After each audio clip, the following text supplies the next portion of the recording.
કચ્છના રાપર પાલિકાની ચૂંટણીમાં ધીમી ગતિએ મતદાન ચાલી રહ્યું છે। બપોરના સમયે મતદારોમાં નિરસતા રાપરમાં બપોરના 3 વાગ્યા સુધીમાં 49% મતદાન, એટલે કે એકંદરે મોટા ભાગની નગરપાલિકાઓમાં જોવા જઈએ તો 50%થી ઉપરનો આંકડો હજુ સુધી ક્યાંય પણ પહોંચ્યો નથી અને હજુ પણ મતદારોમાં નિરસતા જ જોવા મળી રહી છે।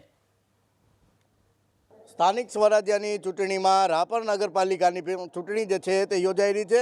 બપોરનો સમય છે, દ્રશ્યો જોઈ શકો છો। બપોરનો સમય હોવાના કારણે મતદારો જે છે તે ઓછા મતદાન મથક ઉપર પહોંચી રહ્યા છે। ખાસ વાત કરવામાં આવે સવારના 7થી બપોરના 2 વાગ્યા સુધી 38% જેટલો રાપર નગરપાલિકાનું મતદાન જે છે તે થઈ ચૂક્યું છે। દ્રશ્યોમાં પણ જોઈ શકાય છે કે મતદારોમાં પણ ઘટાવટ જે છે બપોર બાદ જોવા મળી રહી છે। ખાસ વાત કરવામાં આજે વહેલી સવારથી રાપરના તમામ વોર્ડમાં લાંબી કતારો જે છે તે જોવા મળી હતી, પરંતુ 1 વાગ્યા બાદ આ મતદારો જે છે તે ઓછા થતા જોવા મળ્યા છે। ખાસ વાત કરવામાં આવે બપોર બાદ જે છે 4 વાગ્યા બાદ જે છે લાંબી કતારો જોવા મળે તેવી પણ શક્યતા જે છે તે સેવાઈ રહી છે। હર્ષદ ઠાકુર, ABP અસ્મિતા, રાપર।